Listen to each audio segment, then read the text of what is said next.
All right, guys, welcome to the Dotwoods 2 podcast. I have an exciting guest. It's the first ever guest on this podcast. It's one of my good friends. He is an entrepreneur. He has a car wash, and this guy is really exciting. I can't wait to pick his ear. We have Jake Apjok. Yeah. All right. Thank you. So how are you doing, Jake?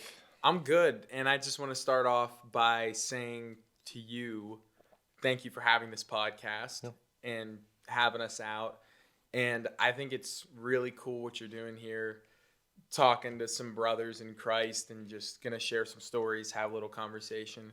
So one encouragement I want to give you before we actually get started is keep following what Christ wants you to do. Put him at the center of your life. And I mean, it seems like you're doing that. Even if it's not something that's so conventional, hey boys, let's all get together and have a podcast, Yeah. That's a great time to just get with the brothers in Christ and reflect on different things and have some good heartfelt conversations. So just my encouragement to you is just keep following what Christ is putting on you to do.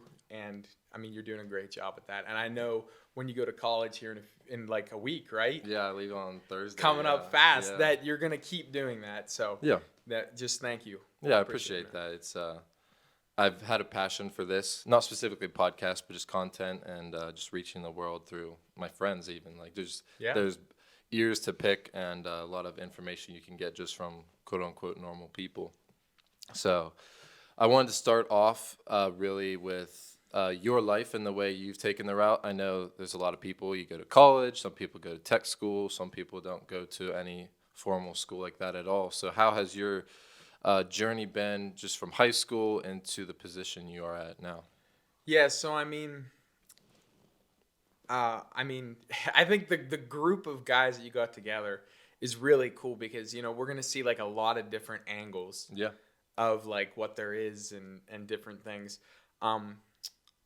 I did not go to college. Yeah. In my senior year, I was planning on attending Shippensburg University. Okay.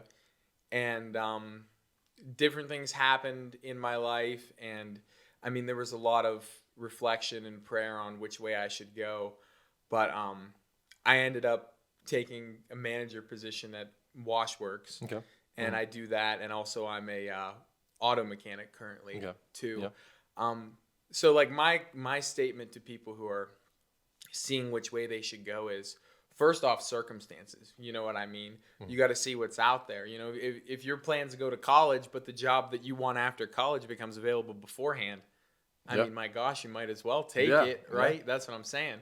But it's basically a journey that you have to be in touch with God about and see what He wants you to do with your life and pray.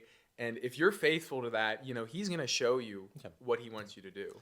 And so as an auto mechanic, did you do that throughout high school? When did you start that? Yeah, so I was doing that part-time because my dad owns an auto mechanic business and my brother operates, that. And, it was a great thing to get into because hour-wise, I could go to school. And then whenever I was done with school, I could come and I could work on cars. And it was just it was a good thing that I could do to make some money. And, I'm decent at it. Yeah. So I continued that now, even after I took the manager position at the car wash. Yeah.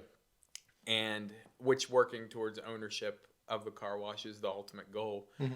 But, I mean, it's a pretty good gig. If you know how to work with your hands and a trade, then there's very good money in that right out of high school. Yeah. So that's an encouragement too for people who don't think that college is set up for them or that they wouldn't thrive in that environment. Learn a trade. Yeah. I mean, one of the guys I like to follow is Mike Rowe. He talks about that a lot with Dirty Jobs. That was the show that I grew up on. I love that show. Yeah. So he always talks about there's so many openings for trade jobs too. Yeah. Beyond the fact of it's a good place to go into because you can make money straight out of high school. There's people hiring everywhere for it. Everywhere. I know if you're willing to work, you're going to get a job in this economy. You're willing to work and if you're willing to be diligent at your job. Yeah. And that's something that we as Christians can really dive into, because if you first and foremost like have Christ at the center of your life and like you are trying to serve him fervently, then whenever you get a job, you're going to be like going at that. You're going to be working hard at it because you want what you do to reflect him. You know what I mean? And that's a tall task to try to do, because how can we truly reflect him? You know what I mean? So, but that's like that should be something that we as Christians should definitely be striving for. And as far as like working a trade job, I mean, financially, you're gonna like, depending what college you're gonna go to, you're gonna make that much money that you would have spent in a year at a trade job and gaining experience. So that's kind of like, I mean, that is a pro to getting a trade job for sure. Yeah, and I kind of learned this whenever I went over to England in their ministry and like how they work, and it was interesting. Their perspective was like, so in America it's very different from England. In England it's relationship first before the gospel. Like people are very like passive and they aren't good with like upfront. Like in America you can go up and just preach the gospel sometimes straight away. Yeah, have a conversation. That just doesn't work there. And so they talked about with their coffee shop that they own, if you can provide a good service and like a good business, and then you have like the welcoming and good group like employees and in the workplace, that can lead to those conversations.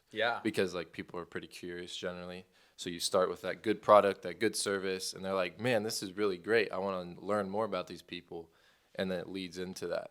And so I think I love that. That's great. Like in all areas of the workplace, whether you're a mechanic, whatever you do, it's like if they see this person is working really hard, even if it's a job that quote unquote could suck, or if you're doing a part of the job that sucks, but you're like working hard at it.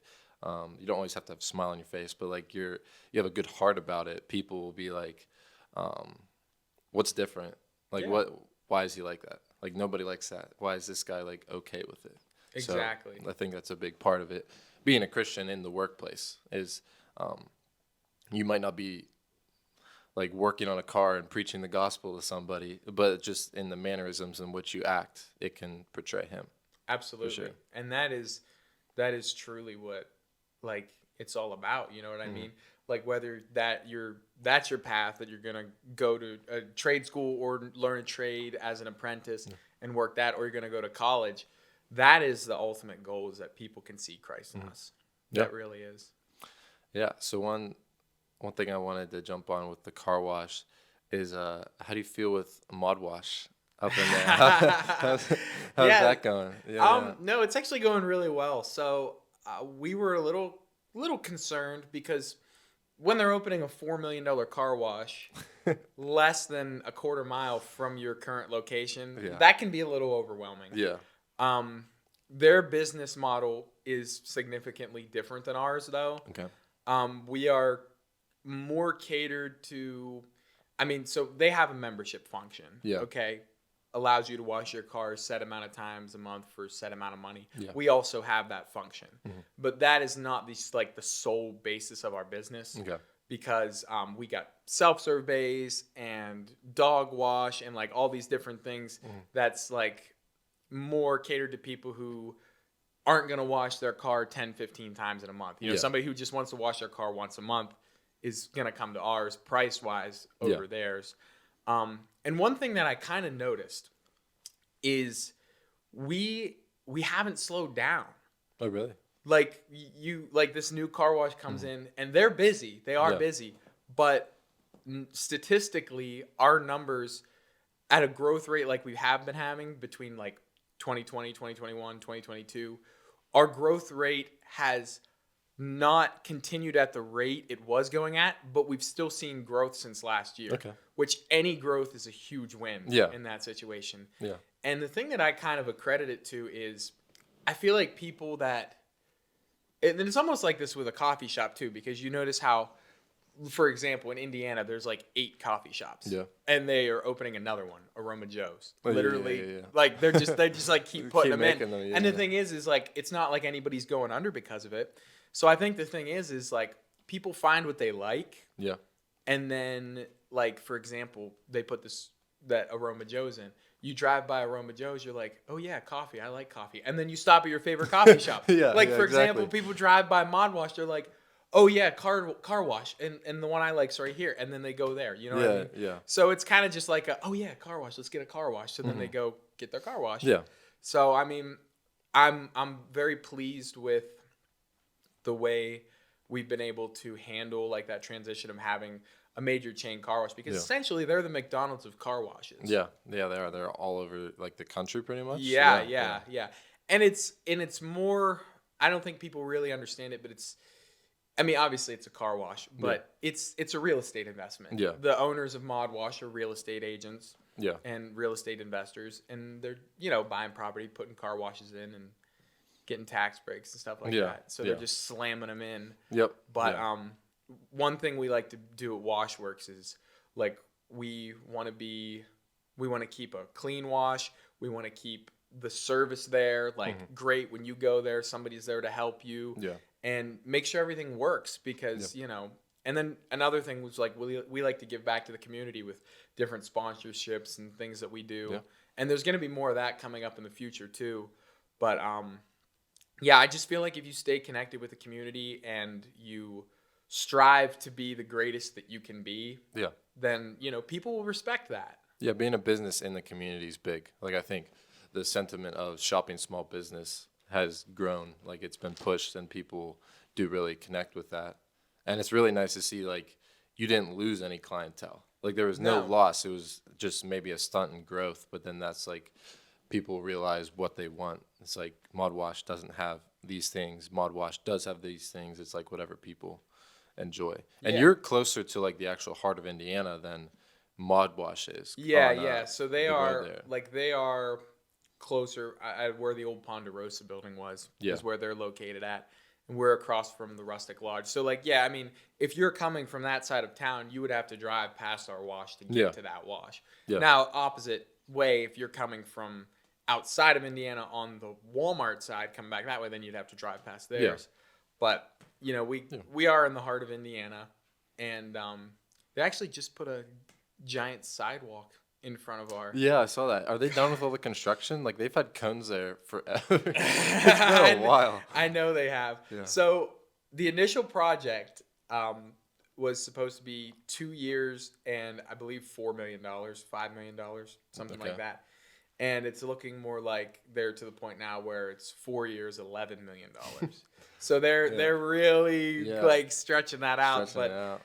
They actually tonight they're paving in front of Washworks. Okay. And then they're done. Oh really? Like in front of our area. So which is gonna be great, because my gosh, it's so hard to get in there with like all the cones and stuff set up. Like it's but I'm like, we're really thankful for all of our customers and stuff like that. Like they've weathered through it. I mean, we even had to take our sign by the road. We had to take it down because it was sitting right where the sidewalk was going to be. Yeah. So, I mean, like very thankful for the good customers that we have, and we've been doing well.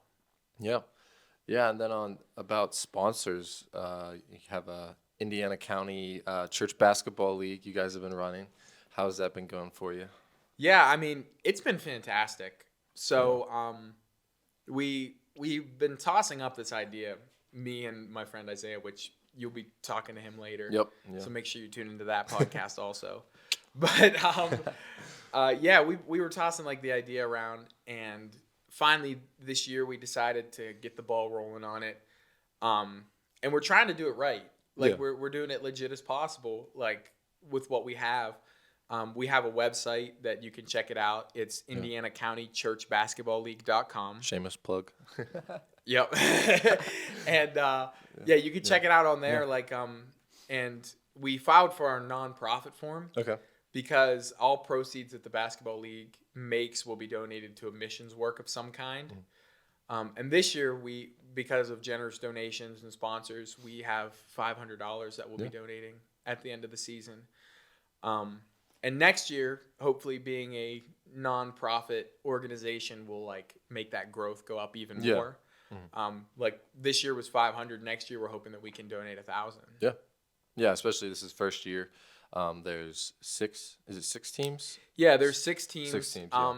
So the churches are Saving Grace in Indiana, Word of Grace in Indiana, Lord Jesus Christ Assembly, Greystone Presbyterian, Revere Ministries, and Calvary Baptist and Clymer. Mm-hmm. Yeah, those are the 6 teams. Yeah. And it's been a good season so far. Yeah. Yeah, we've had a good time, and there's over 30 guys that come out and play every week. Yeah. And the thing that I really love about it is it's family oriented. Yeah. So like Thursday night, there were over 30 some people there to play, and there were probably at least 65 people there total. Yeah, I'd say so. That's awesome. Yeah. That there's like just as many people there to watch as there are to play. Yeah. It like creates a nice space that people can come and just be around other Christians. Yeah. And even though we live in the world, know that, we're not of the world. Yeah. You know what I mean? And just have some good time. And at the end of each basketball, we've had a different church give like a exhortation and like an encouragement, and it's been really helpful and beneficial, and I think everybody's having a good time. Yeah, having the little message at the end has been really impactful, and just like you said, it's family oriented, and there's a lot of people coming that aren't even playing. There's 65, 70 people, and so then that's just more people that are able to hear that word again, or for the first time, or however that pans out. Yeah. So it's a neat opportunity, and it's like just another form of ministry. Yeah. It doesn't have to be all one way. Like exactly. Yeah. So, and that's what I would encourage people. Like, I love basketball. I have so much fun playing. I played in high school, but like, I'm not even close to the best basketball player at that league. And the thing is, like, that's like, you don't have to be the best in your field to start something and to like make something happen and like to go out of ministry. Like, you don't have to be the best at talking to different people to go evangelizing and do things like that. Yeah. But just try your hardest, get other believers around you who are good at it, and just roll with it. You know what I mean? I think collaboration is really big within that. Like doing it on your own, in like a sinful world, like going into places, you can't do it on your own. Like that's impossible. Like if you're going to evangelize in a rough area, if you're going to evangelize in places like Vegas or LA, like there's a lot of ways you can be pulled there. It's like you need people with you. So if you're trying to do that, and it's just, I wouldn't say easier, but it can almost be a multiplier. Like if there's 2 people, you could do so much more. If there's 4, so much more.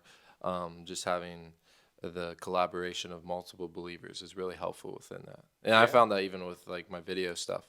I have a friend that I met at a camp I went to, Camp Electric down in Nashville, and she's doing music for my channel. I have a guy that I'm collaborating with. He's editing for me. And I just have you guys even here coming, like, to start off with some guests. Like, I haven't had any guests on before. So just people I know start the conversation, just help me practice. Because, like, a lot of people say it's like by your 100th episode is when you're actually good. When you're actually good at like well, I think interviewing you're doing pretty darn stuff. good for your first episode. So it's like just having people around you that can help you build your own skills and then just build whatever you're trying to do. So, absolutely. Yeah. And I love that you have a heart for that, and that like you're pursuing that, and you're listening to what God's telling you to do, and you're just gonna do it, and that's fantastic. That's how everyone needs to be, definitely. Yeah, so you're having little baby Apjok here soon? Yeah. How soon? That's happening in 1 month and 2 days from today. 1 month and 2 days. Which September 14th is the due date. Okay. But what a transition. My gosh. Like, you are taking this step from, like, first off getting, like, you get married. Yeah. And that's a huge transition because you're no longer your own person. Yeah. Like, you have this person who is an extension of you. Yeah. You know what I mean? And if you find the right person, there's no greater joy on this earth than to have that connection. And like, that's how God set it up to be. Yeah. And then you you have a baby, and it's like, it's just such a reality check because like, you look at it like, I don't know if you would ever get to an age where you're like, I'm so old and blah, blah, blah. But then like you have like this, like you're having this baby and it's like, wow, I'm getting older. Like my life is moving on. Yeah.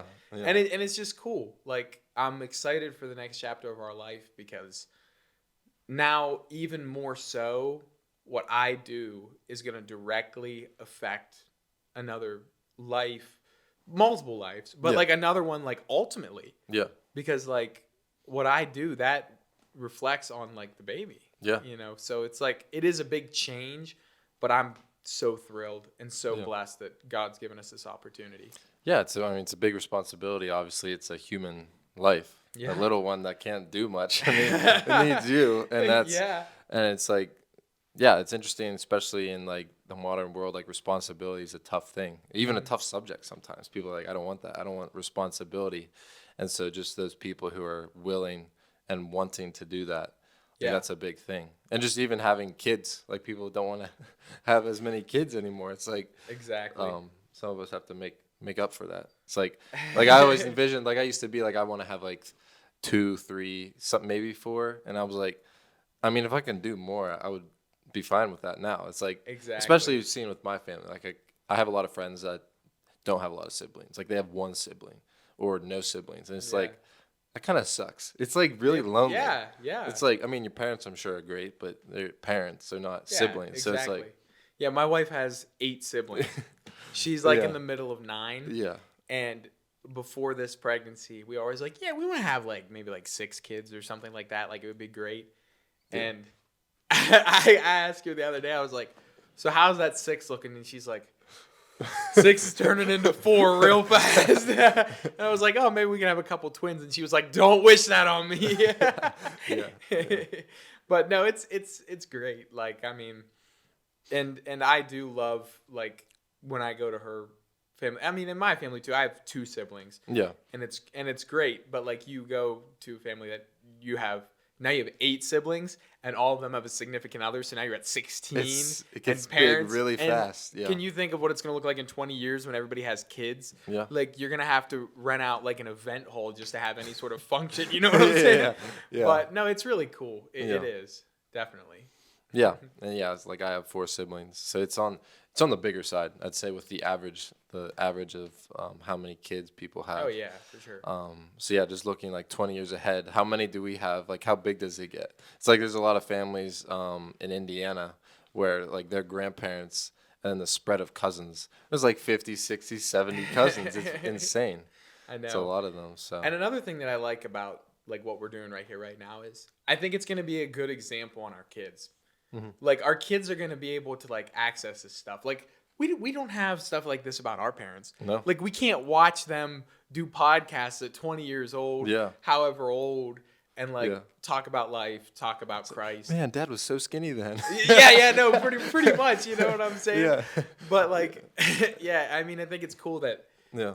And at that time, it's probably going to seem like, oh my gosh, they did a podcast? Whoa. Yeah, what is that old What is technology? a podcast? You know what I mean? Yeah. But no, I think it's cool that like we get to come out and do things like this. And like we're blessed to live in a country where we can openly talk about Christ. And things like that. So it's really cool. Yeah, that's a part of like the vision with the videos I want to do. It's like not all of them. Like a lot of the videos I want to make, I want them to be able to reach a lot of people and be helpful. Mm. But some of them I also want to just be documentation of my life for myself to look back on. Yeah. Like it's the technology we have to be able to document what we do is so cool. It's like even though maybe your life is public, so your mistakes and your great like achievements are out there, it's like, oh, you can see that, and then it holds you accountable too. Yep. It's like, I mean, God can see it all, obviously. Exactly. So having that outlet of documenting it all and being able to look back on it. Like at my school, their tagline or their thing is 1,000 days. It's like that's basically what you do at a college. You spend 1,000 days there. So it's like, how are you going to spend those 1,000 days? It's like, what if I document those 1,000 days and I can just see what I do each week and then learn from it and look back on it. And because like journaling is nice. Like a lot of people journal and look back at that. And I plan on trying to do both if I have time with everything. But if you have time. Having video, I mean, if you have the technology to do that, then might as well use it. So yeah, this would be a big thing. I didn't even think about that. It's like, oh, our kids would be able to come back and look at this. It's like, whoa, it is really cool. Yeah. Yeah. So. All right, man. Well, thank you for coming on. Yeah. This was a super fun podcast. First ever guest. That'll be the name. Whenever I make it, we'll have Jake Apjok. He's the guy, the OG. So Before we finish up, yeah. I want to pray for you real quick. All right. Because you're leaving Thursday for college. I am, yeah. All right. Lord, thank you for this day that you've given us. Thank you for this opportunity that you've given us. And pray that you would bless Will in all things that he does. Pray that you would help him to serve you, help him to have a mind for you, and help him to succeed in all of his classes, be a light in the darkness. And we pray these blessings upon him. In your name, amen. Thank you, man. All right. All right, guys. Thanks for checking into the Dellwoods podcast. Thank you for liking, subscribing, and all the things. Please check in on the next one. I'll see you later. Bye-bye.